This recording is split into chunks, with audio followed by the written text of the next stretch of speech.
আমার কলিজার টুকরা প্রিয় মানুষ, আপনাদের প্রিয় ব্যক্তি হযরতুল আল্লাহ মুফতি হেদায়েতুল্লাহ আজাদি দামাত বারাকাতুহুম রানিং চেয়ারম্যান, তার আলোচনা শুনে মোনাজাত দিয়া এরপরে যাবেন ইনশাআল্লাহ।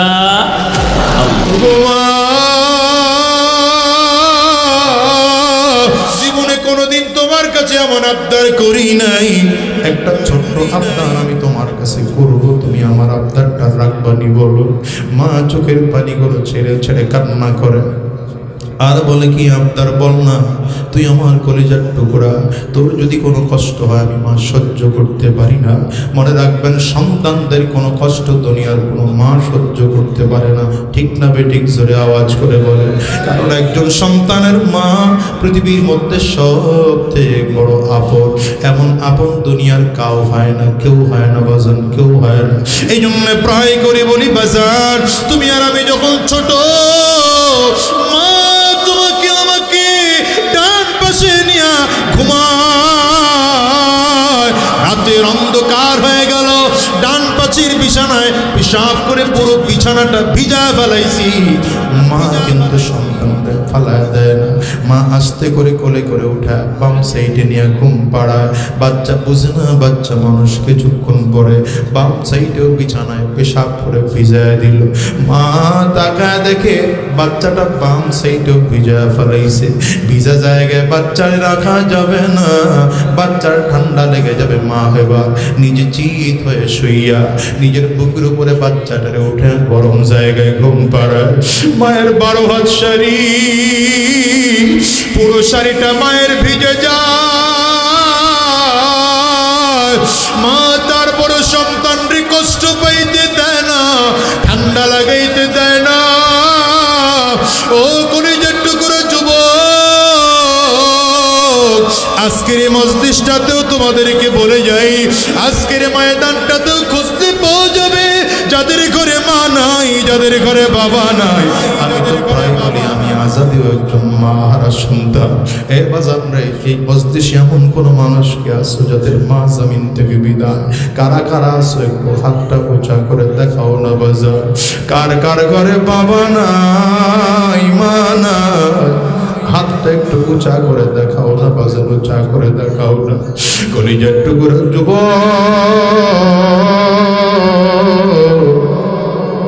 এই মানুষগুলো হাত তুলেছে, হাতগুলো নামাইবেন না বাজান, তুলে রাখেন। আবার যুবকেরা তাকায় তাকায় দেখুন মা হারা মানুষদের চোখের পানির অবস্থা কেমন হয়। যুবকরে তাকায় দেখো না, এই মানুষগুলো হাত তুলেছে, এদের কারো ঘরে মা নাই, কারো ঘরে বাবা নাই, কারো ঘরে আব্বা মা দুইজনের কেউ নাই। আজকে তোমরা বাসায় যাইবা, দরজার মধ্যে টোকা লাগাইবা, মা দরজা খুলবে, এই মানুষগুলো হাত তুলেছে, এদের কারো ঘরে মা নাই, কারো ঘরে বাবা নাই। এর পাশে গিয়া দরজার মধ্যে টোকা দিলে মা দরজা খুলবে না।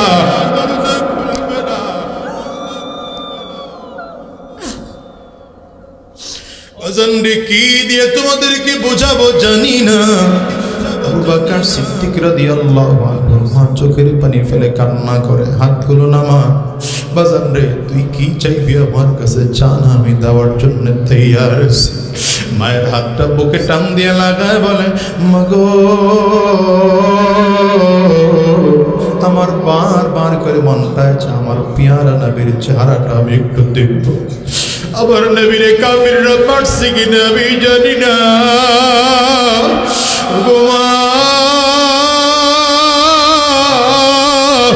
আমার নবীর দেখার আগ পর্যন্ত আমি দুধের পেয়ালায় মুখ লাগাবো না, কিন্তু মা পা দিয়ে হেঁটে হেঁটে আমি আমার নবীর কাছে যাইতে পারবো না, সেই শক্তি আমার নাই।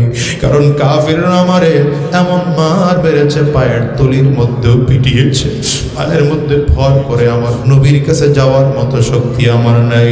মাগো তুমি যদি বলো, তোমার কাঁধে ভর করে করে আমি আমার নবীর কাছে একটু যেতে চাই।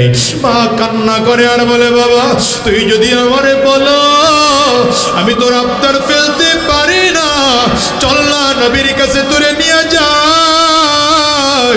মা কাঁধে ভর করে, মায়ের কাঁধে ভর করে আবু বকর সিদ্দিক রাদিয়াল্লাহু আনহু সামনে আস্তে আস্তে করে হাঁটে। রাহমাতুল লিল আলামিন দূর থেকে তাকায় তাকায় দেখে নবীজির প্রিয় সাহাবীটা হাঁটতে পারে না, সামনের দিকে আগায় আগায় আসতেছে।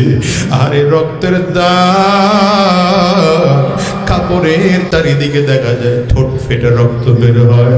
তাকায় নবীজি দেখতেছেন কপাল ফেটেছে, সেখান থেকেও রক্ত বের হয়।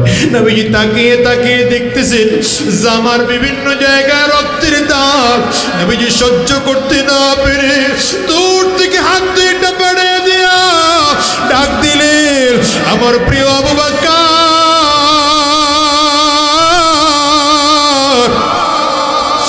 আনা আমার কাছে আয়। নবীজির ডাক শুনে আবু বকর সিদ্দিক সহ্য করতে পারলেন না, মায়ের কাঁধের থেকে হাতটা সরে একটা দৌড় দিলে। দৌড় দিয়ে হাঁটতে পারেন না আবু বকর, হুমড়ি খেয়ে আবু বকর সিদ্দিক জমিনের মধ্যে পড়ে গেলেন। আহারে রাহমাতুল লিল আলামিন এসে আবু বকর সিদ্দিক রাদিয়াল্লাহু আনহুকে জড়ায় ধরে চোখের পানিগুলো ফেলে আমার নবীও কাঁদেন, আবু বকর সিদ্দিকও কাঁদেন। আবু বকর সিদ্দিক আমার নবীর কপালের মধ্যে চুমা খায়, আমার নবীর হাতের তালুর মধ্যে চুমা খায়, আর ডেকে বলে, নবী আমার, আপনার কাফিররা মারছেনি। নবী বলেন, না না, বরং তুমি তো অনেক আঘাত প্রাপ্ত হইলা। ও দুনিয়ার মুসলমানেরা, যদিও নবী নাই, কিন্তু নবীর দিন আজকে জমিন থেকে বিদায় হয়ে যাচ্ছে। কাফের মুশরিকরা নবীর ওয়ারিস উলামায়ে কেরামদেরকে বারবার জঙ্গি বলে গালি দেয়, বারবার করে রাজাকার বলে গালি দেয়। দাড়িওয়ালা টুপিওয়ালা দেখলে মেজাজ গরম হয়।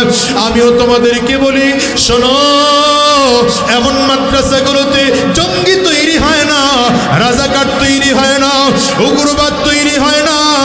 শোনো শোনো, এমন মাদ্রাসাগুলোতে আখলাকওয়ালা মানুষ তৈরি হয়, নায়েবে নবী তৈরি হয়। এমন মাদ্রাসাগুলোতে মানুষগুলো চোর তৈরি হয় না, বরং চোর এসে মাদ্রাসায় ভালো হয়ে যায়, খারাপ মানুষগুলো এসে ভালো হয়ে যায়। এই জন্য অনুরোধ করি বাজার, এমন মাদ্রাসাগুলোর বিরোধিতা করবা না। এমন মাদ্রাসা পাইবা তো মাদ্রাসার সহযোগিতা করো, উলামায়ে কেরামদেরকে পাইবা তো উলামায়ে কেরামদের সহযোগিতা করো।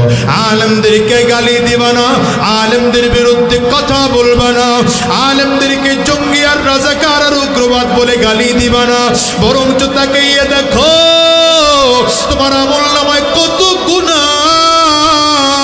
দেখো তো গুনাহের কারণে তোমার কপাল খারাপ। তাকায় তাকায় দেখো না কত মানুষের গুনাহ নিজের আমলনামায় কেমন। তাসবির দানা ছিঁড়ে গেলে যেমন একটার পরে একটা গুনাহ যেমন তাসবির দানাগুলো পড়তে থাকে, তোমার আমার আমলনামায় তো তেমন করে গুনাহ একটার পর একটা লিপিবদ্ধ হচ্ছে। আরেক গুনাহ, মাদ্রাসা মসজিদের বিরোধিতা করো আরেক গুনাহ, চাঁদাবাজি করো আরেক গুনাহ, আরেক বাইরে গালি দাও আরেক গুনাহ, পরের হক নষ্ট করো আরেক গুনাহ। আজকের ময়দানে যারা যারা আসো বাজার, অনুরোধ করে গেলাম, আজকের এই মাহফিলটা কারো জীবনের শেষ মাহফিল হতে পারে। আজকের এই মুনাজাত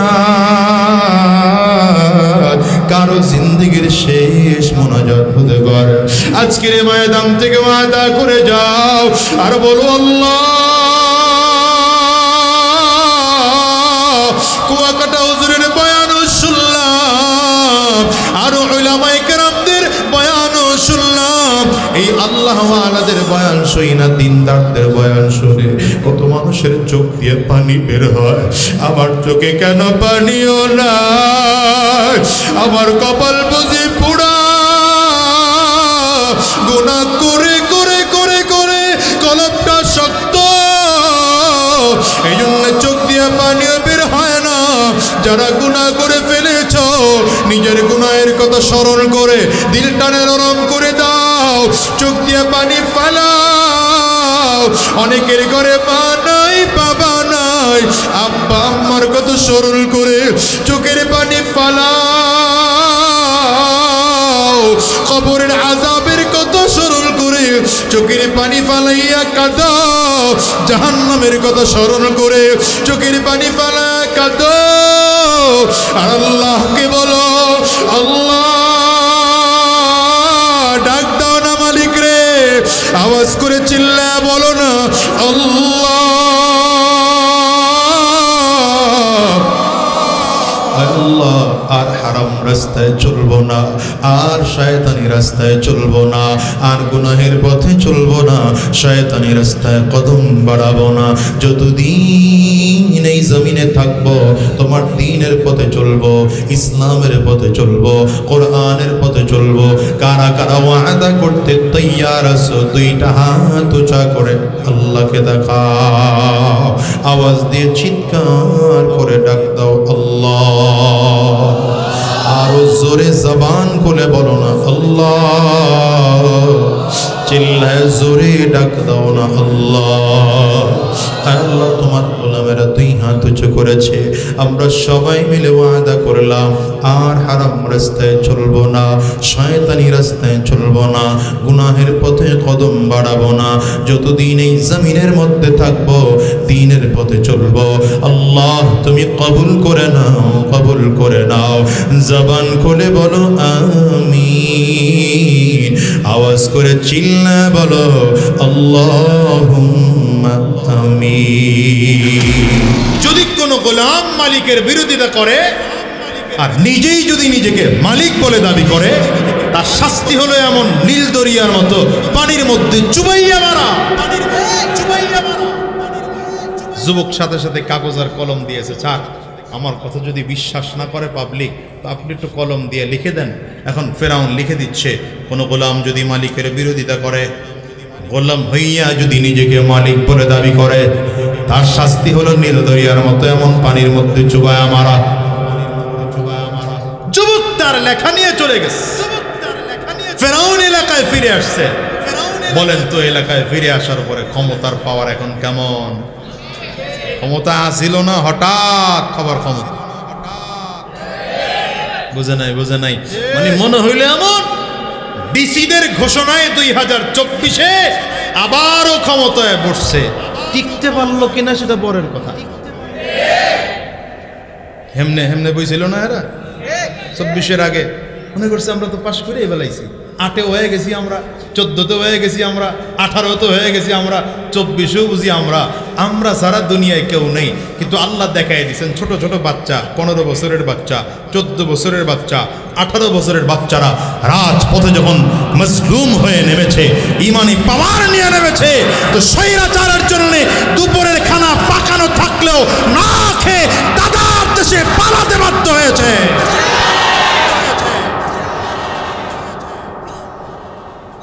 ফেরাউন লেখা নিয়ে দিয়ে চলে গেছে, তো যুবকও চলে আসছে। ফেরাউনের ক্ষমতা এবার এলাকা আসার পরে কি পরিমাণ বাড়া বাড়লো। আরে আমাদের তো আসলেই অরিজিনাল খোদা, পানি তো দেখা যায় ফিরায় নিয়ে আসছে। ফেরাউনের দাপট এইবার মারাত্মক দাপট। এখন ফেরাউন বলে, তাইলে আমি তো একটা কাজ করা লাগে, যেহেতু এত বিশাল পাওয়ার, এত ক্ষমতা আমার, তো এইবার আমি নিজে খোদা দাবি কইরা মুসাকে এলাকার থেকে সরাইতে হয়। টার্গেট কি? যেমন হুজুরদেরকে দেশ থেকে তাড়াইতে হয়, হুজুর গুরুওয়াজ বন্ধ করা লাগে। বিগত দিনের কথা কইতেছি।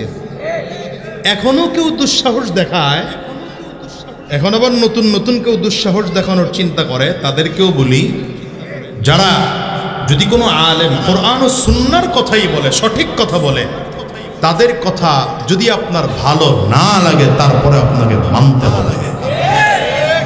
দলের বিরুদ্ধে যাইতে পারে ভাই, তাতে কিছু আসে যায় না, এই কথা বলে। তো ফেরাউন চিন্তা করলে এবার মুসাকে তাড়াইতে হবে এলাকার থেকে।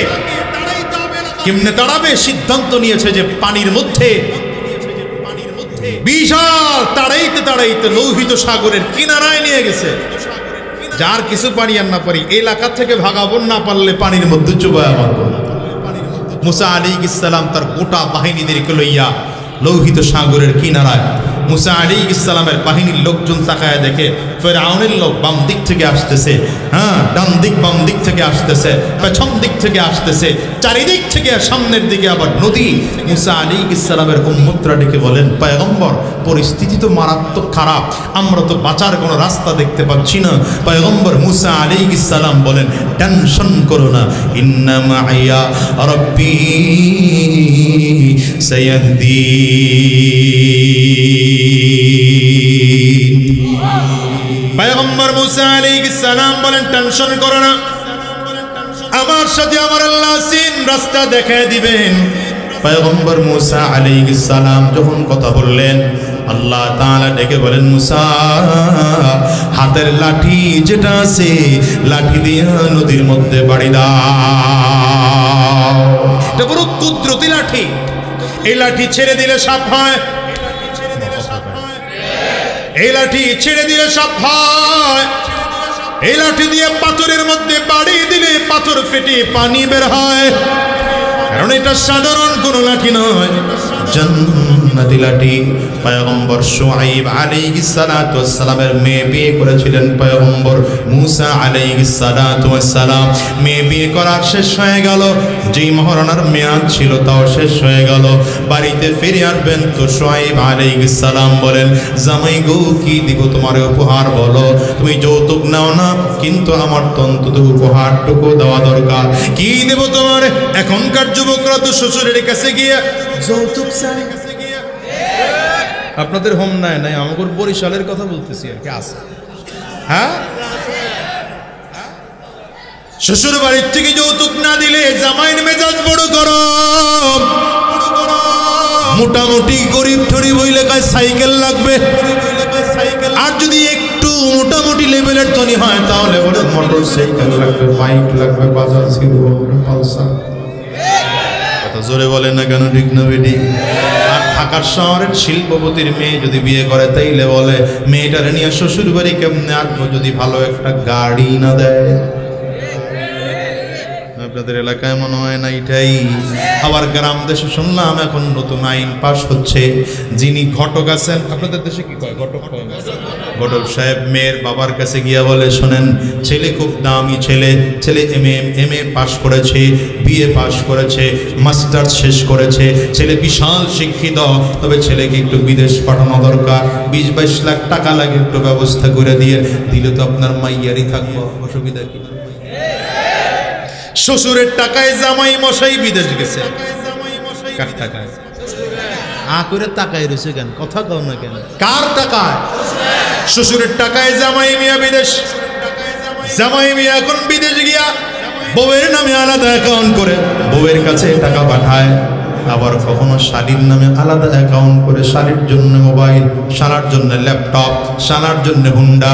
বৃদ্ধ বাবার খবর নেয় না, বৃদ্ধা মায়ের খবর নেয় না। মুরব্বী মানুষ মসজিদের ইমাম সাহেবের কাছে ঘুরে আর বলে, হুজুর দোয়া করেন, কপাল বড় পড়ে গেল, বিয়ে করাইলাম না জানি পোলাটারে হারাইলাম। ও মিয়া বুড়া, ওই শ্বশুরের কাছ থেকে যৌতুক নিয়া তোমার ছেলেকে তার কাছে তুমি বিক্রি করে দিয়েছ, ঠিক কিনা বলো?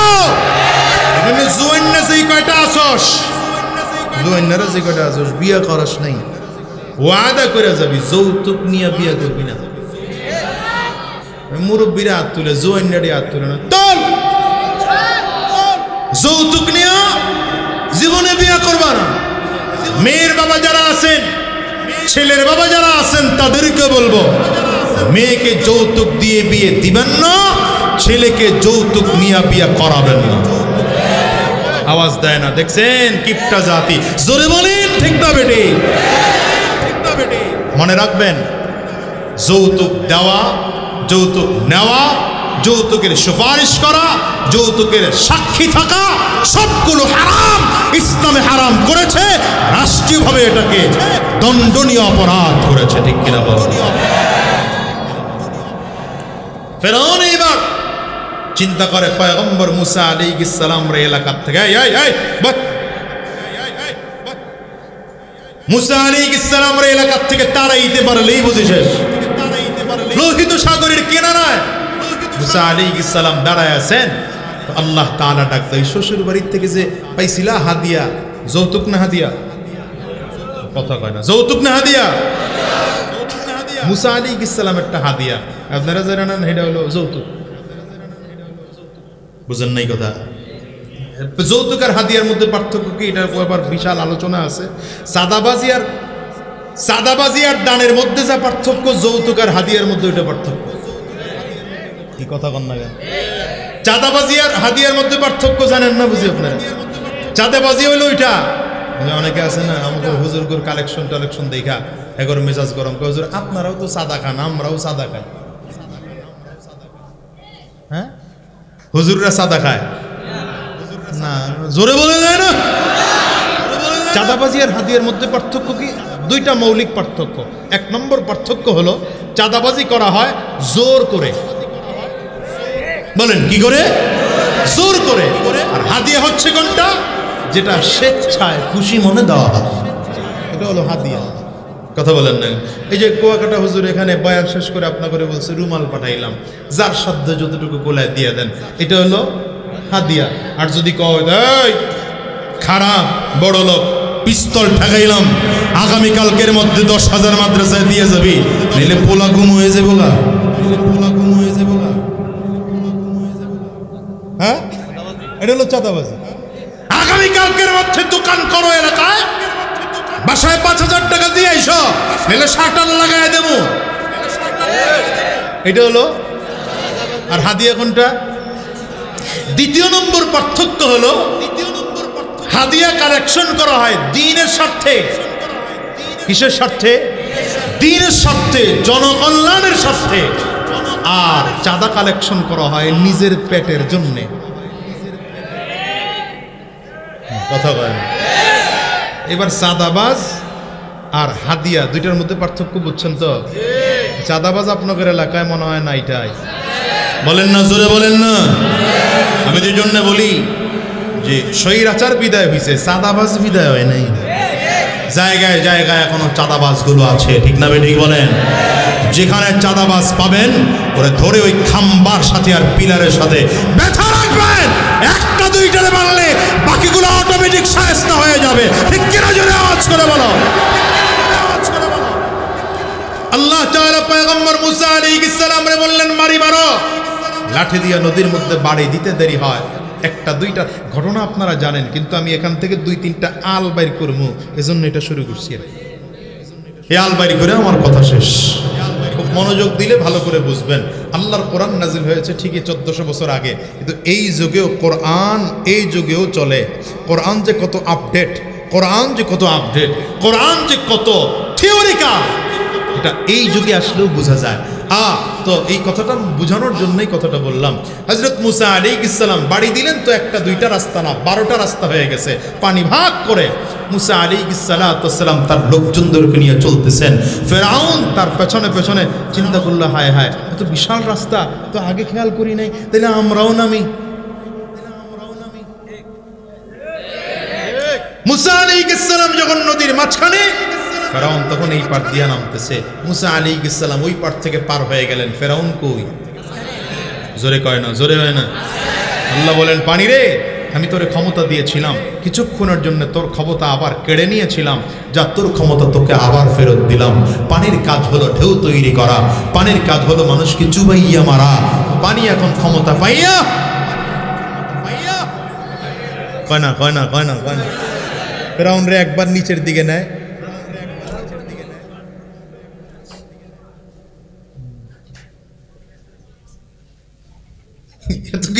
থাকলে কথা কয় কেন? আপনাদের এত আয়োজন, তো এটা প্যান্ডেল আলাদা করে দিতেন আর এক জায়গায়। এখানে মাদ্রাসায় কথা কন, এটা কানে আওয়াজ আসছে, এখানে কথা, এখানে এটা, এখানে এত গেঞ্জাম থাকলে কথা কওয়া যায়। এই জন্য আমি মাদ্রাসায় ছাত্র পড়ায় অভ্যাস তো, 20 জন লোক হইলে, মনোযোগী হইলে আমি কথা বলতে পারি। আর সামনে 5000 লোক মনোযোগী না, আমি কথা বলতে পারি। এটা আমার মেজাজ ভাই, আমি এটাকে আগেই বলছি, ক্লাস মনে করি। আল্লাহ ভাইরা আমার, ফেরাউন কি করলো? একবার নিচের দিকে যায়, উপরের যখন দেখছে আর উপায় নাই, সিদ্ধান্ত হয়ে গেছে মরবেই, ও বুঝে ফেলছে এখন আমার মৃত্যু নিশ্চিত। এখন বলা শুরু করছে। কোরআনে বলে আল্লাহ তাআলা, আমানতু বিরাব্বি মুসা ওয়া হারুন। এখন ফেরাউন ডাক দেয় আল্লাহ, নিজের আল্লাহ কয় না। এখনো ফেরাউন বলে আমি ফেরাউন আর হারুনের আল্লাহ পাকের উপর ঈমান আনলাম। আল্লাহ বলেন এখন আমি আল্লাহ পাকের কাছে ঈমান গ্রহণযোগ্য হবে না। আল আনা ওয়া ক্বাদ আসাইতা মিন ক্বাবলু ওয়া কুনতা মিনাল মুফসিদিন।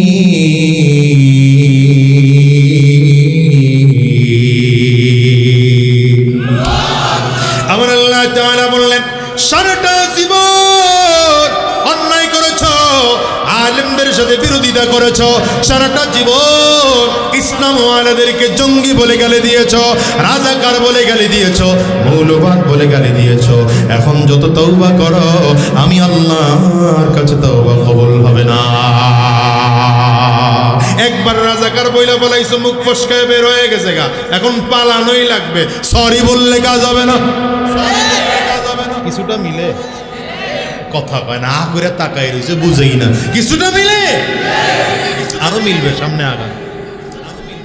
পুরা মিলে, মিলে নাই এখন, আরো মিলতেছে সামনে। দুনিয়ার মুসলমানেরা, ফিরআউনকে আল্লাহ তাআলা যখনই কথা বলতে শুরু করেছে, আমানতু বিরাব্বি মূসা ওয়া হারুন, আল্লাহ তাআলা জিবরাইলকে পাঠায় দেয়, জিবরাইল যাও ফিরআউন যেন সামনে কথা বলতে না পারে, নিচের থেকে কিছু কাদা উঠায় ফিরআউনের মুখের মধ্যে মেরে দাও। ফিরআউনের মুখের মধ্যে কাদা ঢুকায় দেওয়া হলো। এখন ফিরআউন হাঁ করে আছে, মুখের মধ্যে কাদা, সামনের দিকে কথা বাড়াইতে পারে না। হঠাৎ করে লেখাটা সামনে ধরা হলো, কোন গোলাম যদি মালিকের বিরোধিতা করে, নিজেই যদি নিজেকে মালিক বলে দাবি করে, তার শাস্তি হলো নীল দরিয়ার মতো পানির মধ্যে চুবাইয়া মারা। ফিরআউন বলে, কি রে, এটা তো আমার লেখা মনে হয়। জিবরাইল ডাক এলাকা দুনিয়ার কারণ, তোমার লেখা শাস্তি দিয়া, তোমার বিচার দিয়া তোমাকে শাস্তি দেওয়া। আমিও তোমাদেরকে বলে যাই, শোনো, মোল্লা মানুষ বইলা দিয়া গেলাম, এখন মাঝে মাঝে আবার খবর পাই তিনি নাকি মারা গিয়েছেন। মারা গেলে তো ভালো, যদি না গিয়ে থাকে তাইলে 17 বছর বয়সা নিজেদেরকে বাঁচানোর জন্য যেই সংবিধান তারা তৈরি করেছিল, যেই ট্রাইব্যুনাল তারা গঠন করেছে, যেই দুদক কমিশন তারা তৈরি করেছে, মনে রাখো আমি মোল্লা মানুষ বলে দিয়ে গেলাম, আজ হোক কাল হোক 20 বছর আর 50 বছর পরে হোক, তোমার বানানো সংবিধান দিয়া তোমাকে ইন্টারপোলের মাধ্যমে বাংলাদেশে এনে এই জনতা ফাঁসির কাস্টে ঝুলাবে, একটারেও ছাড়া দিবে না।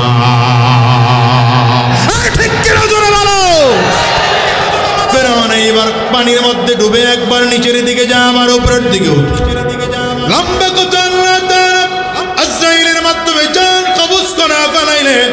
ফেরাউন পানির মধ্যে 40 দিন, কয় দিন?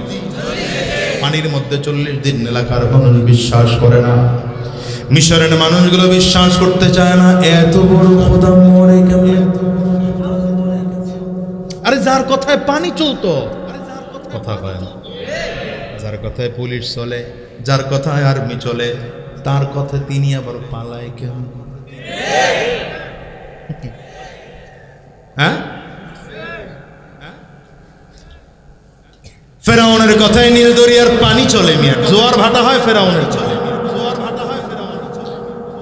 মানুষগুলো, মিশরের মানুষগুলো বিশ্বাস করে না। 40 দিন হয়ে গেল, আল্লাহ তাআলা ডাক দিলেন, পানি তোর ভেতরে যে ফেরাউনের লাশ আছে, মানুষগুলো বিশ্বাস করে না। ভেতর থেকে লাশটারে ফিকে চরের মধ্যে ফেল। ফেরাউনের লাশটাকে নদীর পানির ভেতর থেকে ওই ঢেউয়ের কারণে সামনে আসতে আসতে আসতে বিশাল দেহওয়ালা দানবের মতো বিশাল দেহটা যখন চরের মধ্যে পড়ে আছে, মিশরের মানুষগুলো নিজের চোখে দেখে দেখে বিশ্বাস করে না, আসলেও তো বেঁচে নাই, মরে গেছে। আমরাও বিশ্বাস করি নাই, আপনাদের কথা আর কি বা বলবো। আমরাও যখন মিছিল করতেছিলাম দুপুর 2:30 বাজে, 3টা বাজে, কিন্তু বিশ্বাস হয় না, কেমন করে পালায়। বিকাল 4টা যখন বাজলো, হঠাৎ করে ভিডিও দেখলাম,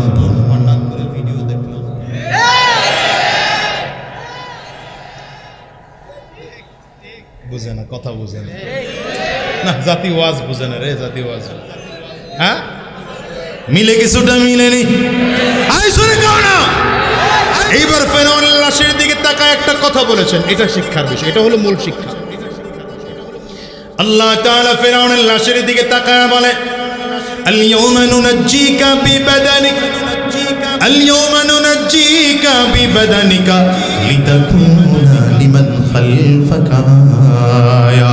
আল্লাহ তাআলা বলেন, ফিরআউন রে, আমি আল্লাহ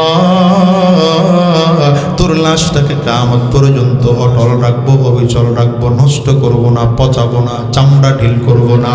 ফিরআউন, তোর লাশ দুনিয়ার কোনো পোকামাকড় খাবে না, দুনিয়ার কোনো মাটি তোর লাশ খাবে না, আবহাওয়া তোর মাটি নষ্ট করবে না, মমি বানানো ছাড়া তোর লাশ গোটা পৃথিবীর মানুষের কাছে কিয়ামত পর্যন্ত রাখবো। তোর হাড্ডির সাথে চামড়ার গোশতগুলো শুকায়া শুকায়া কাঠ হয়ে যাবে, তুই লম্বা করে চিত হয়ে পড়ে থাকবি।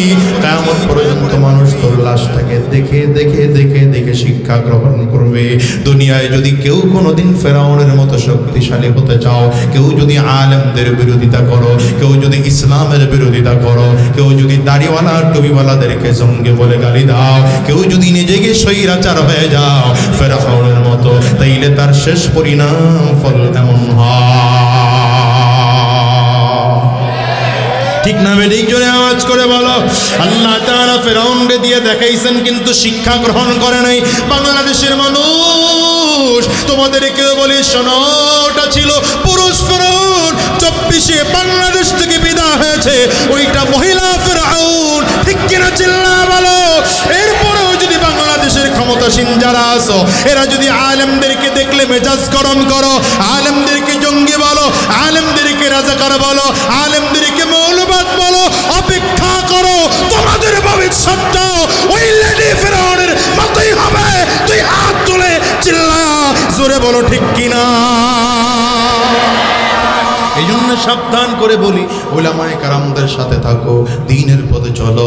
আমি খুতবার মধ্যে আয়াতে কারিমা তিলাওয়াত করেছি। রব্বে করিম বলেন, ওয়াল্লাযীনা জাহাদু ফীনা লানাহদিয়ান্নাহুম সুবুলানা ওয়া ইন্নাল্লাহা লামাআল মুহসিনিন।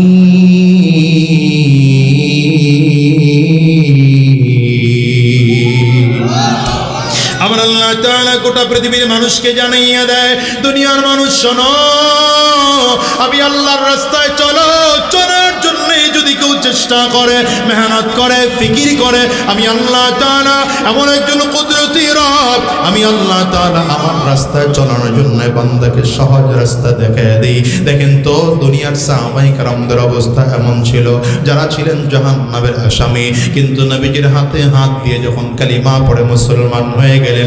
এরা এত চমৎকার দামি মানুষ, দুনিয়াতে থাকা অবস্থায় জান্নাতের সার্টিফিকেট পেয়ে জমিন থেকে বিদায়। সাহাবায়ে কেরাম তো রক্ত দিতেও তৈয়ার, জীবন দিতেও তৈয়ার, কিন্তু দিন ছাড়তে রাজি না। এটার নাম সাহাবীদের ঈমান। এজন্য রব্বি করিম বলেন, আমিনু কামা আমানান নাস। ঈমান যদি গ্রহণ করতে হয় তো সাহাবায়ে কেরামদের মতো ঈমান আনো, আবু বকরের মতো ঈমান আনো, ওমর ফারুকের মতো ঈমান আনো, উসমান বিন আফফানের মতো ঈমান আনো, আলী রাদিয়াল্লাহু আনহুর মতো ঈমান আনো। সাহাবায়ে কেরামদের ঈমান যেমন মজবুত ছিল, তোমার আমার ঈমানটাও যদি মজবুত হয়, দেখবা দুনিয়াতেও কামিয়াব, পরকালে আল্লাহ তাআলা মুক্তির ফয়সালা করে দিবেন। ওই যে সাহাবায়ে কেরামদের দিকে তাকায় দেখো না, হযরত আবু বকর সিদ্দিক রাদিয়াল্লাহু আনহু নবীজির কাছ থেকে অনুমতি লইয়া ডেকে বললেন, পয়গম্বর, যদি আপনি বলেন বাইতুল্লাহর সামনে দাঁড়ায়া ইসলামের পক্ষে, তাওহীদের পক্ষে, রিসালাতের পক্ষে একটু খুতবা দিতে চাই। কেউ যখন সাহস করে না, রাসূলুল্লাহ সাল্লাল্লাহু আলাইহি ওয়াসাল্লাম পারমিশন দিলেন। পারমিশন নিয়া আবু বকর সিদ্দিক রাদিয়াল্লাহু আনহু বাইতুল্লাহর সামনে দাঁড়িয়ে তাওহীদের পক্ষে বক্তব্য দিচ্ছেন, দ্বীনের পক্ষে দাওয়াত দিচ্ছেন। আবু বকর সিদ্দিক রাদিয়াল্লাহু আনহুর খুতবা শুনে কাফিরদের মেজাজ গরম,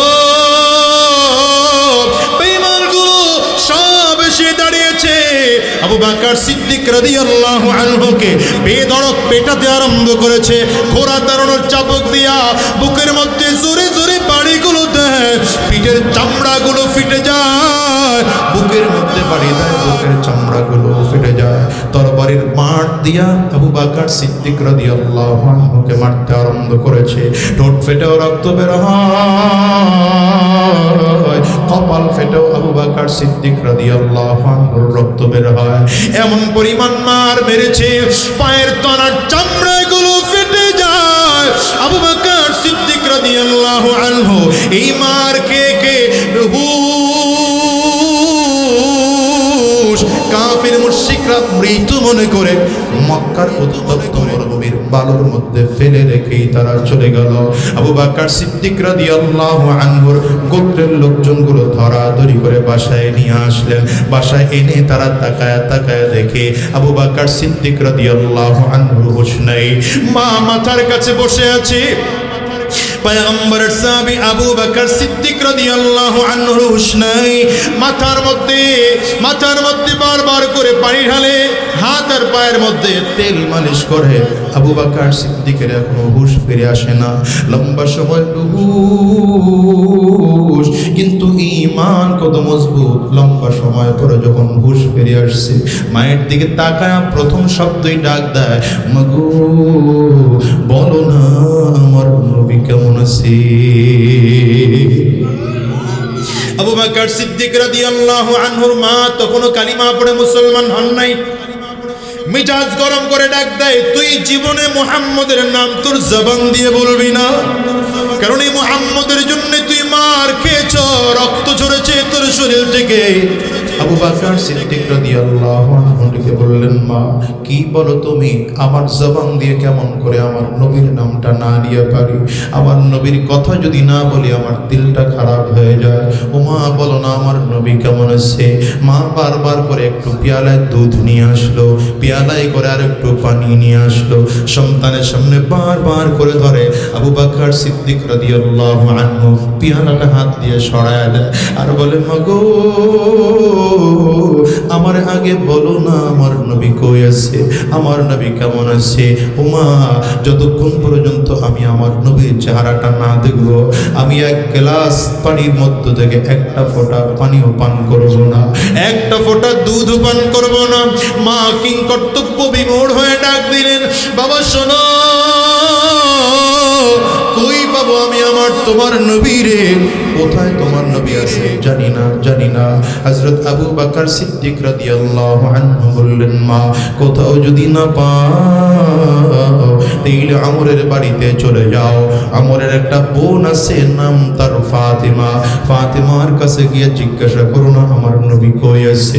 হযরত ফাতিমার কাছে গিয়ে জিজ্ঞাসা করলে তিনি চিন্তা করলেন, সরাসরি নবীর কথা কোথায় আছে বলা যাবে না, যদি বলি তো কাফির মুশরিকরা জেনে গেলে আমার নবীকে তারা হামলা করবে, কারণ ইসলাম তখন প্রকাশ্য না, গোপনে গোপনে দ্বীনের দাওয়াত চলতেছে।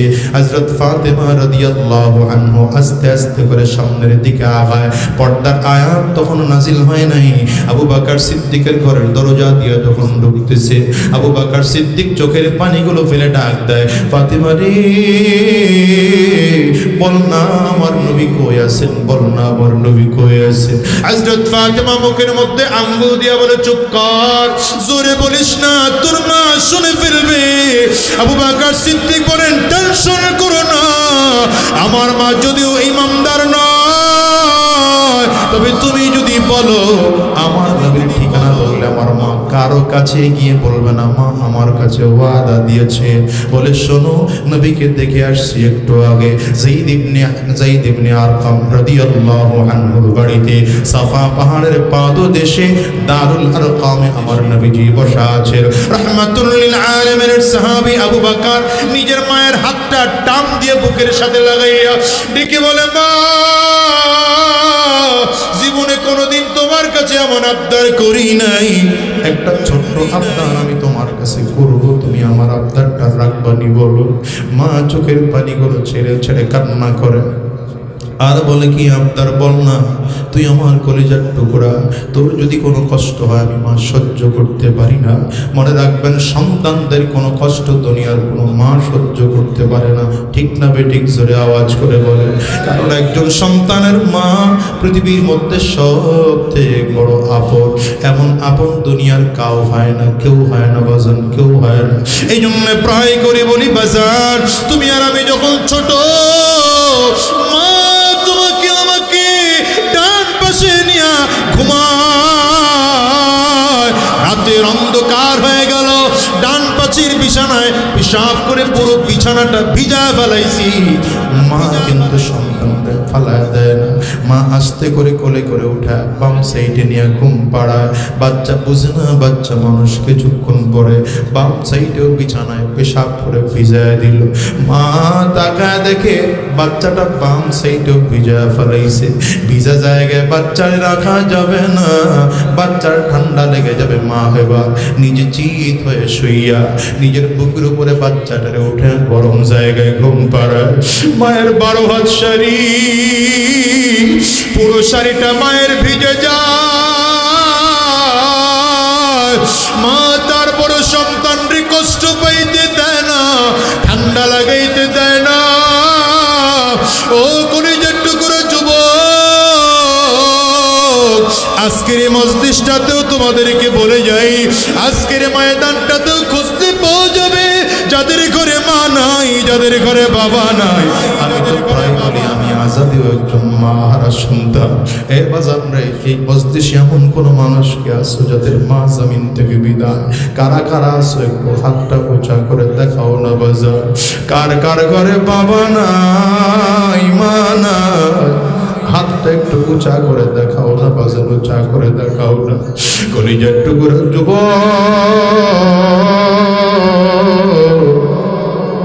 এই মানুষগুলো হাত তুলেছে, হাতগুলো নামাইবেন না বাজান, তুলে রাখেন। আবার যুবকেরা তাকায় তাকায় দেখুন মা হারা মানুষদের চোখের পানির অবস্থা কেমন হয়। যুবকরে তাকায় দেখো না, এই মানুষগুলো হাত তুলেছে, এদের কারো ঘরে মা নাই, কারো ঘরে বাবা নাই, কারো ঘরে আব্বা মা দুইজনের কেউ নাই।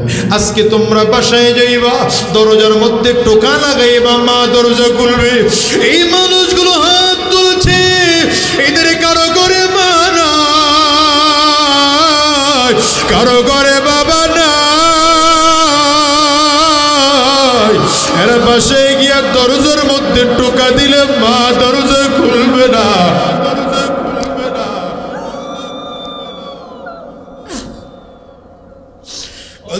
কি দিয়ে তোমাদেরকে বোঝাবো জানি না। আবু বকর সিদ্দিক রাদিয়াল্লাহু আনহু মা চোখের পানি ফেলে কান্না করে, হাতগুলো নামা। বাজান রে, তুই কি চাইবি আমার কাছে, চান আমি দেওয়ার জন্য তৈয়ার আছি। মায়ের হাতটা বুকে টান দিয়ে লাগায় বলে, মাগো আমার বারবার করে মন চাইছে আমার পিয়ারা নবীর চেহারাটা আমি একটু দেখব। আবার নবীরে কাফিররা মারছে কিনা আমি জানি না।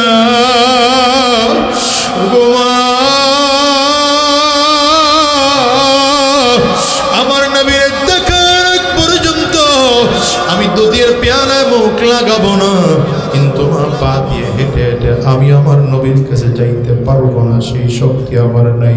কারণ কাফিররা আমারে এমন মার বেড়েছে, পায়ের তলির মধ্যেও পিটিয়েছে, পায়ের মধ্যে ভর করে আমার নবীর কাছে যাওয়ার মতো শক্তি আমার নাই।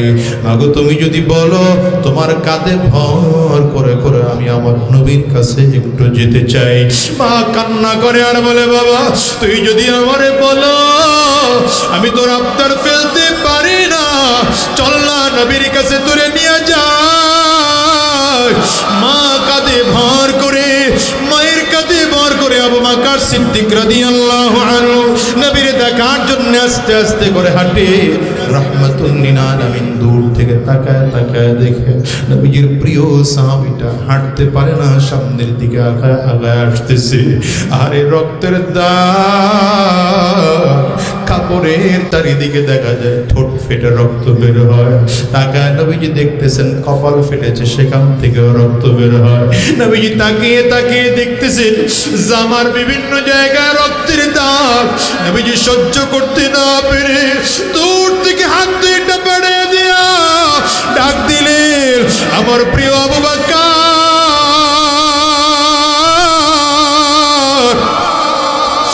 আনা আমার কাছে।